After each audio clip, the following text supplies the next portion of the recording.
मैं उनका धन्यवाद देना चाहूँगा, उनका फैमिली का धन्यवाद देना चाहूँगा कि वो यहाँ पर आए हैं।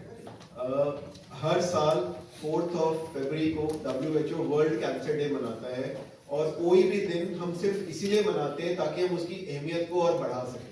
हम बर्थडे मनाते हैं, हम एनिवर्सरी मनाते हैं, हर साल आता है, उससे क्या फर्क पड़ता है? उससे सिर्फ यही फर्क पड़ता है कि जिसका वो बर्थडे होता है, जिसकी वो एनिवर्सरी है, उसकी अहमियत पता चलती है। और इसी तरीके से हर साल 4 फरवरी को वर्ल्ड कैंसर डे मनाया जाता है ताकि हम हर बार कैंसर को के बारे में और जागरूकता फैला सके और बात कर सके। और इस बार जो हमने सोचा कि हम थोड़ा सा, जो हम पिछले 1-2 साल में देख रहे हैं कि हमारे पास जो यंगर पेशेंट मतलब हम समझते हैं कि कैंसर शायद 50-60 साल की उम्र के लोगों में होता है, परंतु हमारे पास जो पिछले साल 2 साल में 30 से 35 से 40 साल की उम्र के लोग आ रहे हैं, हम चाहते थे हम उनको हाईलाइट करें। बिकॉज ये बीमारी ऐसी नहीं है जो ठीक नहीं हो सकती है, ये बीमारी ऐसी नहीं है जो एंड ऑफ लाइफ है, ये बीमारी ऐसी है जिसका अच्छा इलाज होता है। और हम इन मरीजों के जरिए आपकी मदद चाहते हैं कि हम ये मैसेज बाहर तक पहुंचा सके कि ये बीमारी ठीक होती है, this is not the end of life, और हम इसके आगे भी चल सकते हैं। इस पूरी लाइन में आप एक खाली चेयर देख रहे हैं। ये खाली चेयर हर उस मरीज के लिए है जो अपना नाम नहीं लाना चाहता या अपने आप को दर्शाना नहीं चाहता कि मैं कैंसर से पीड़ित हूं।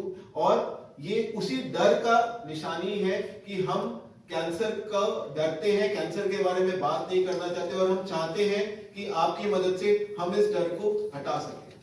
मैं डॉक्टर शुभम गर्ग, मैं एक कैंसर सर्जन हूं। हमारा काम शरीर में से कैंसर को निकालना है और इस तरीके से निकालना है कि वो वापस भी नहीं आए। मेरे साथ डॉक्टर राजेश बजाज जो डायरेक्टर मेडिकल ऑन्कोलॉजी है, मैं उनसे भी बोलूंगा कि वो आपको संबोधित करें। नमस्कार, गुड आफ्टरनून। आप सब लोगों का यहाँ पे आने के लिए धन्यवाद। हम वर्ल्ड कैंसर डे 2024 के उपलक्ष्य में मिले हैं, जो कि 4 फरवरी को हर साल मनाया जाता है।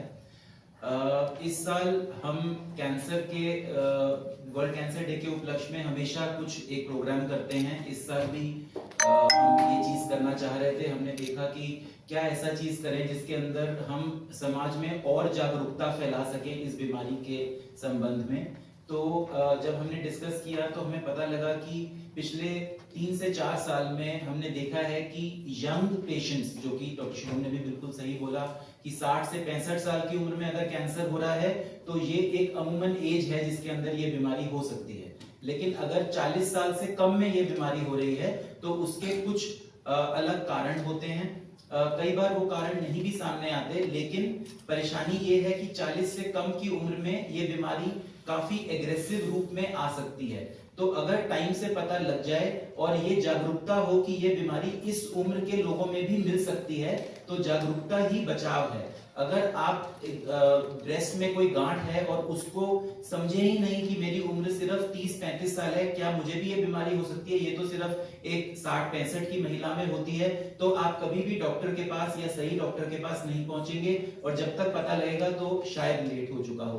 तो ये हमारी तरफ से एक प्रयास है कि हम समाज में जागरूकता फैलाना चाहते हैं कि डेफिनेटली इस एज में कम मिलती हैं ये सब चीजें, कैंसर की बीमारी, लेकिन मिल सकती है, नंबर 1। नंबर 2, इस एज में भी इलाज पूरी तरीके से संभव है और इलाज करके मरीज बहुत अच्छे से इस बीमारी पे विजय प्राप्त कर सकता है। ये हमने जो यहाँ पर मरीज बुलाए हैं, ये हमारे कैंसर वॉरियर्स हैं। इन लोगों ने हमारे साथ एक जर्नी करी है, एक सफर हमारे साथ जिया है, जिसमें हमने इनका इलाज किया है।